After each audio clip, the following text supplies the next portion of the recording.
Bonjour, bienvenue dans ma 6e conférence, et oui, la dernière, on y arrive. Dans cette conférence-ci, je vous ferai une synthèse de ce qu'on a vu précédemment, donc vous vous rappelez le petit bonhomme avec ses béquilles, nous allons voir pourquoi et comment il n'a plus besoin de béquilles, d'une part, et d'autre part, je vous donnerai quelques pistes pour aller au-delà de Kant. Nous allons demander à Emmanuel Kant lui-même de nous présenter sa synthèse, ce sera plus clair. Voilà. Alors, chers amis, la synthèse sur ce que j'ai conceptualisé. Vous vous souvenez de notre petit bonhomme là, s'il vous plaît? Voilà, parfait, je vous remercie. Et oui, effectivement, il n'a plus besoin de béquilles. Rappelons-nous qu'est-ce qu'il s'est passé donc. Vous aviez sur la jambe droite de ce brave petit monsieur la praxis. Mais oui, la praxis, la pratique. Dorénavant, on sait en sciences et également pour le bon en morale, je vais pratiquer pour pouvoir vraiment m'approprier le concept. C'est en pratiquant que je découvre la vérité. Ce sera une des bases de mon brave petit monsieur. Et l'autre base, évidemment, la liberté. Je vais imaginer une personne qui puisse vraiment être libre en elle-même. On le verra avec l'autonomie. Bon, alors maintenant, vous vous souvenez des trois concepts. Le vrai pour la tête, le cérébral forcément, le bon pour le cœur, l'amour, j'aime mon prochain, et le beau pour ce qui me plaît, ce qui parle à mes sens. Qu'est-ce que ça va donner? Comment est-ce que je réponds aux différents problèmes qu'on a vus? Tout d'abord pour le bon, parce que chronologiquement, j'ai commencé par une conférence sur le bon. Sur le bon, donc, j'ai expliqué en partant de Rousseau, vous vous en souvenez, et puis d'une lecture d'un de mes ouvrages où on disait qu'il n'y a de bon vraiment que la volonté. Je vous ai parlé de la différence entre Dieu et la licorne, je vous ai parlé des indulgences. Je vous ai parlé de la parabole des talents et je vous ai parlé du chrétien qui peut vraiment vivre sa foi. Et donc nous avons maintenant quelqu'un qui peut être bon de manière autonome avec sa propre loi et pas pour plaire à quelqu'un d'autre. Si je suis bon, c'est par désintérêt, avec une capacité d'autonomie. Ça, c'était donc dans mon ouvrage qui s'intitule « Critique de la raison pratique » dans lequel je vais utiliser mes capacités intellectuelles pour mettre en pratique et ainsi être bon dans ma vie. Après ça, dans ma conférence suivante, je vous ai parlé du vrai. Vous vous souvenez? Donc, avec le vrai, on avait vu que pour les Grecs, c'était admirer la théoria, admirer ce qui m'entoure, que pour le Moyen-Âge, c'était appliquer, croire ce que l'Église catholique affirme avec la Bible. Puis nous avons vu les géants qui ont tout cassé. Et alors, on comprend maintenant que le vrai est quelque chose qu'on s'approprie par la pratique. Je vous avais parlé du schématisme. Je conceptualise l'environnement qui m'entoure et c'est comme ça que j'atteins le vrai. Et quelque chose est vrai pour moi et pour vous si nous avons la même description de la réalité. Ça, c'était dans mon ouvrage « Critique de la raison pure ». Ensuite, le beau. Donc le beau, le ventre, ce qui parle, ce qui me parle. Ça, c'est dans mon autre ouvrage « Critique de la faculté de juger ». Et donc, pour rappel, quand je parle du beau, j'élargis ça à la sagesse. Et je vous avais expliqué qu'on a l'universel, le singulier, le particulier, ce trio de concepts, et que l'objectif dans la vie est soi-même de se singulariser pour devenir soi-même une œuvre d'art. Ça veut dire que moi-même, je représente l'essence de l'être humain, et c'est comme ça que j'atteins à la beauté. Qu'est-ce que ces concepts vont apporter à la race humaine, à la société? Eh bien, donc tout d'abord, vous avez, comme ce monsieur le tient dans sa main droite, l'humanisme. En effet, maintenant, chaque humain vaut autant que son prochain. La démocratie devient possible, l'humanisme devient possible, et nous aurons la Révolution française qui va s'élargir dans toute l'Europe. Ensuite, au niveau des sciences, alors je n'ai pas du tout conçu la science, je n'ai pas fait la science, ça a été Newton, etc. Mais je l'ai conceptualisé par rapport au vrai. Et donc je permets à la science d'avoir une assise philosophique. Et la science va, dans les 2 siècles qui suivent, 19e siècle et 20e siècle, prendre donc, comme vous le savez, un essor tout à fait incroyable. Et ensuite, la recherche du bien, donc cette manière d'habiter le monde où je serai un chrétien, je rechercherai le bien, mais plus par un intérêt personnel, pas pour acquérir le paradis, mais vraiment par désintérêt pour l'autre. La recherche du bien devient un objectif où de nouveau j'ai permis de lui donner une assise solide. Voilà, c'est comme ça que je peux synthétiser l'ensemble de mon travail. Bon, à présent, je vais vous parler des 12 catégories de l'entendement. Nous avons la causalité, le temps, la substance, l'essence... C'est bon, merci Kent. On t'appellera si on a pas besoin de toi. Ok, ça va, je m'en vais. Voilà, alors maintenant je vais vous donner quelques idées pour aller au-delà de Kant, toujours sur mes 3 catégories, le bon, le vrai, le beau. Alors, précaution oratoire, à présent je vous parlerai non plus des idées connues, réputées vraies, acceptées par tout le monde, mais des idées beaucoup plus personnelles. Donc ce sera très simplifié, ce sera certainement un petit peu faux, je vous demande un petit peu d'indulgence, simplement ça vous permettra peut-être d'alimenter un peu la réflexion. Alors, sur le bon, je vais vous parler d'écologie. On est tous d'accord pour dire qu'on ne doit pas polluer, parce que si on pollue trop, la Terre certainement va survivre sur quelques centaines de milliers d'années, quelques millions d'années au pire, elle sera comme avant. Par contre, l'être humain pourrait y rester. Mais creusons un peu plus. Doit-on éviter de trop polluer pour survivre nous-mêmes, la race humaine, option A, ou pour respecter la Terre, option B? Si vous choisissez l'option A, vous êtes probablement kantien, à savoir que l'humain a une conscience supplémentaire que n'ont pas les animaux et les végétaux, et évidemment encore moins le minéral, qui fait que nous sommes au-dessus du reste. Il y a un saut qualitatif qui nous donne le droit, à nous les humains, de dominer la Terre. On peut réduire la Terre à un outil que nous allons gérer en bon père de famille, puisque si on abîme trop la Terre, nous allons nous-mêmes disparaître. Cette vision kantienne du monde mène à une technicisation à outrance, à un matérialisme à outrance. On a beau avoir des idéaux chrétiens, une morale, etc. On constate aujourd'hui, dans ce qui nous entoure, que cette vision a amené à un très grand matérialisme et à la pollution que nous connaissons. Si par contre vous choisissez l'option B, vous appartenez probablement à ce qu'on appelle en politique la deep ecology, en langage anglais, donc l'écologie profonde, radicale. À savoir que la Terre inspire l'idée de Gaïa. C'est un peu comme Gaïa. Gaïa, c'est qui ça, Gaïa?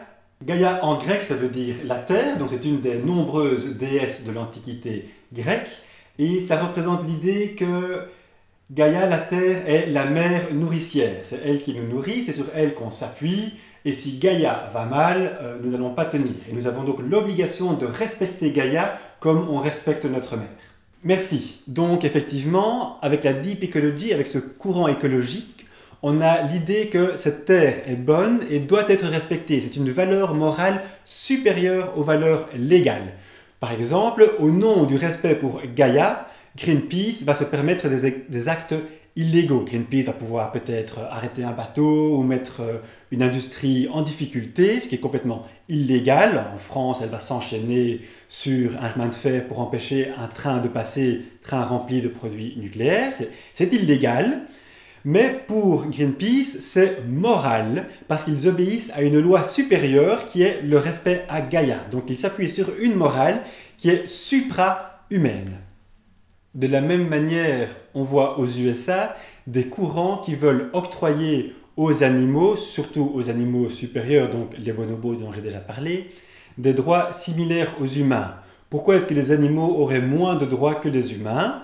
Toujours suivant la même idée respect de Gaïa, dans lequel il n'y a plus cette fracture qualitative entre la Terre d'une part et l'humain d'autre part, non. On aurait plutôt une différence quantitative. Les humains ont un peu plus de conscience que les autres, mais s'il n'y a pas de saut qualitatif, il n'y a pas de raison que nous ayons plus de droits que les animaux ou même que les végétaux.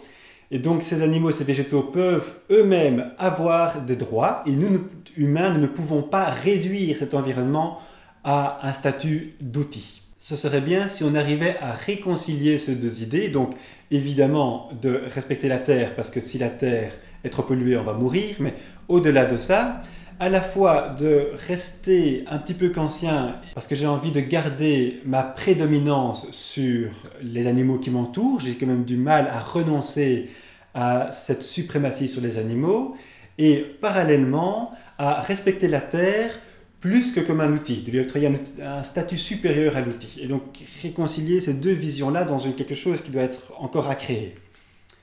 Et donc là, je suis devant un dilemme puisque je n'ai absolument rien à vous proposer qui réunit ces options A et B. Voilà pour le bon. Maintenant, je vous propose une porte sur le vrai. Quelques idées pour aller au-delà du vrai chez Kant. Vous vous souvenez donc que chez Kant, la réalité, la vérité, c'est quand vous et moi sommes d'accord sur ce que nous voyons parce que nous pratiquons ensemble, avec la praxis, Et à force d'échanger, discuter, manipuler, on est d'accord sur ce qu'est la réalité qui m'entoure. Début du XXe siècle, la physique est complètement révolutionnée. Oui, je sais, avec Einstein et la relativité générale. Mais non, c'est banal, ça, on s'en fout, non. Je vous parle de la physique quantique. Là, on a vraiment une révolution philosophique. Pourquoi? Eh bien parce que dans la physique quantique, je vous conseille de vous y intéresser si vous ne l'avez pas encore fait, c'est un mystère extraordinaire.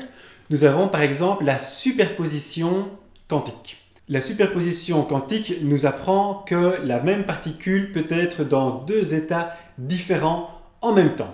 Et puis au moment où l'observateur va observer la particule, elle va se réduire à un seul de ces deux éléments. Elle va faire ce qu'on appelle la réduction quantique, donc elle va entre guillemets choisir d'être soit A, soit B, mais jusqu'à ce que je l'observe, elle était à la fois A et B. C'est le fameux chat de Schrödinger qui, dans le sac, est à la fois mort et vivant, et c'est au moment où j'ouvre le sac que le chat va choisir d'être soit mort, soit vivant.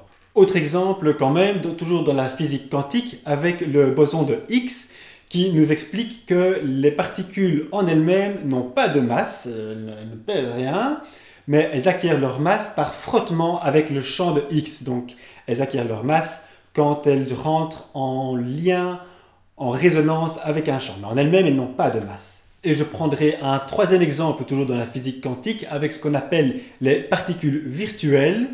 Donc les physiciens nous expliquent que l'univers est rempli de particules virtuelles qui, entre guillemets, n'existent pas, elles ne sont pas là, mais si j'ajoute de l'énergie dans cet endroit-là, la particule virtuelle va se mettre à exister. Donc je prends un mètre cube dans l'univers, il n'y a absolument rien, il y a vraiment le vide astral. Je donne de l'énergie dans ce mètre cube et boum, les particules se mettent à exister. Elles étaient déjà là sans y être, c'était des particules virtuelles. Je ne rentre pas plus dans le détail parce que j'ai pas trop le temps. Oui, et surtout parce que tu n'y connais rien. Oui, on peut l'admettre. La physique quantique nous prouve donc que nos définitions de concepts aussi fondamentaux que la causalité, l'existence, le vide ou le rien sont faux. L'expérience pratique nous montre que nous avons des mauvaises définitions pour ces concepts-là qui sont absolument fondamentaux, qu'on utilise partout. Nous devons donc les redéfinir autrement. Et donc si parmi vous il y a un Kant en puissance, n'hésitez pas à vous lancer, we need you. Et à présent, une porte pour parler du beau au-delà de Kant. Donc nous avons vu qu'avec les physiciens de la modernité, un séisme a été produit. Vous vous souvenez de l'être humain qui tombait avec ses béquilles. Et ce séisme intellectuel donc, a démarré en Europe et a provoqué un tremblement de terre qui a parcouru progressivement l'entièreté de la planète. Donc ce changement provoqué par les scientifiques de la modernité en Europe ont bouleversé l'entièreté de la planète. Oui, tu penses pas que t'en fais un peu trop là, que Kant a influencé le monde entier, c'est pas un petit peu exagéré? Eh bien, j'affirme que ce n'est pas exagéré, non, effectivement. Le monde occidental a dominé l'ensemble du globe, grosso modo, de 1800 jusqu'à l'an 2000. Donc pendant un peu plus de 200 ans, nous avons dominé le monde. Grâce à quoi avons-nous pu faire cette domination, et en particulier cette domination sur la Chine, à ton avis? Facile, parce qu'on avait une meilleure technique que eux. On avait des outils techniques, et des canons, etc., plus performants qu'eux, et c'est comme ça qu'on a pu dominer toutes ces autres civilisations, y compris la Chine. Eh bien non, c'est faux.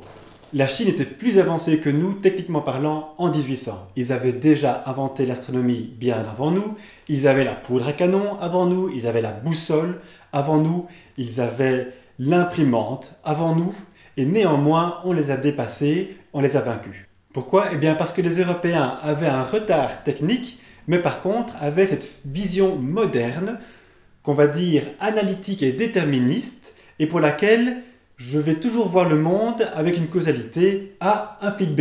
Et donc si je veux B, eh bien, je vais créer A. Cette manière d'habiter le monde, analytique et déterministe, est très puissante, ce qui fait que même si les Chinois en particulier avaient des connaissances scientifiques, des connaissances techniques plus avancées que nous, ils n'ont pas su les utiliser suivant leur plein potentiel, ce que nous avons fait.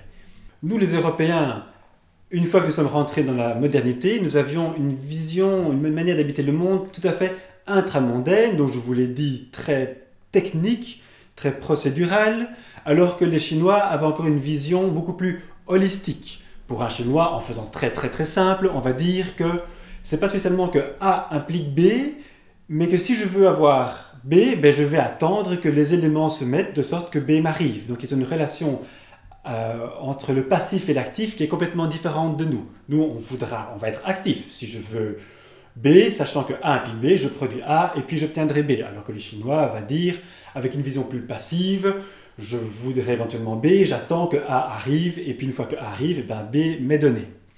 Cette vision des Chinois était moins puissante que la nôtre, et nous avons vaincu. Jusque, grosso modo, 1980. À partir de ces années-là, les Chinois ont commencé à apprendre de nous, ils ont commencé à nous imiter. Ils ont appris l'anglais, ils ont porté des cravates, des vestons, ils ont appris à fonctionner comme nous pour pouvoir échanger économiquement avec nous. Et puis, à partir des années 2000, 2010, ils nous ont bien imités, ils nous ont rattrapés. Et puis, à partir de 2017, très exactement, ils nous ont dépassés. Et on peut indéniablement dire qu'aujourd'hui, l'hégémonie mondiale n'est plus occidentale, elle est chinoise.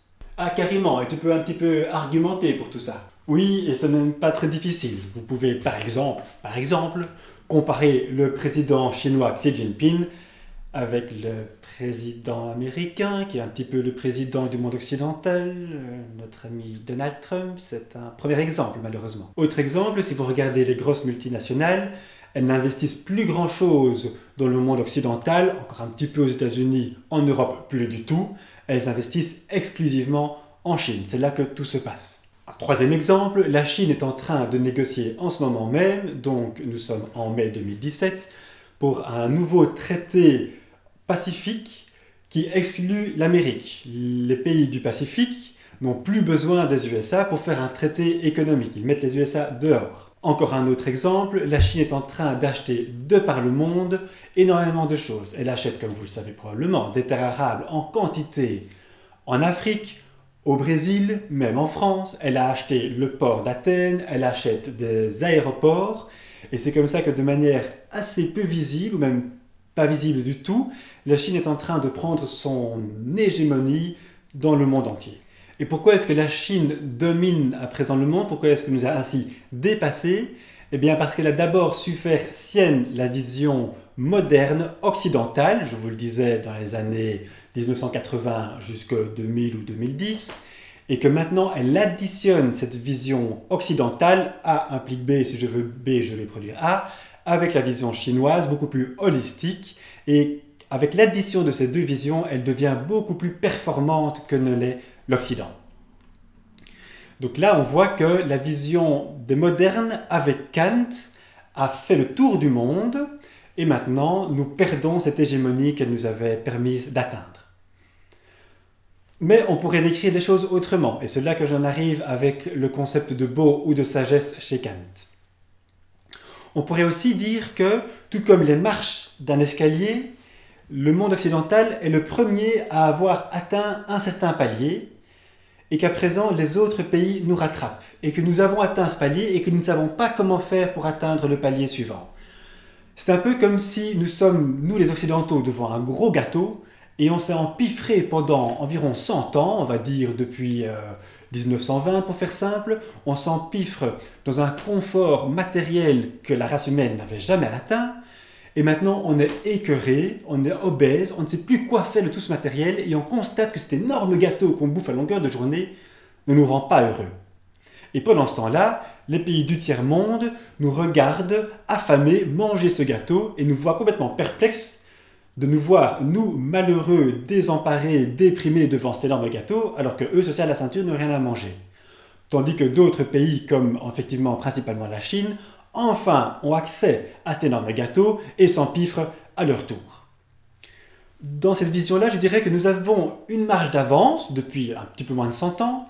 Les Chinois viennent de nous rejoindre sur cette marche d'escalier, mais ils commencent à manger, tandis que nous, ça fait déjà des dizaines d'années que nous en pifferons, que nous avons notre crise de foi, et nous sommes les premiers à être confrontés à ce nihilisme. Peut-être donc qu'avec cette vision-là, on pourrait dire que c'est à nous, l'Occident, qui avons cette expérience du nihilisme, du matérialisme, à nous de montrer le chemin, de trouver le chemin et de montrer le chemin pour passer à l'étape suivante, qui serait donc de garder ce confort matériel tout en ayant conscience que ce n'est pas ça qui va nous apporter le bonheur. On pourrait dire que l'Europe a une longueur d'avance pour chercher quelle serait la nouvelle vision à avoir pour être heureux au-delà du confort matériel. Tout un programme que nous n'arrivons pas encore à démarrer. C'est ainsi que je clôt mon cycle de 6 conférences sur Kant et je vous invite à les partager si vous les avez aimées. J'imagine que vous les avez aimées puisque vous êtes encore là maintenant. En tout cas, pour ma part, j'ai eu beaucoup de plaisir à vous transmettre mes conférences sur Kant et je vous dis à bientôt.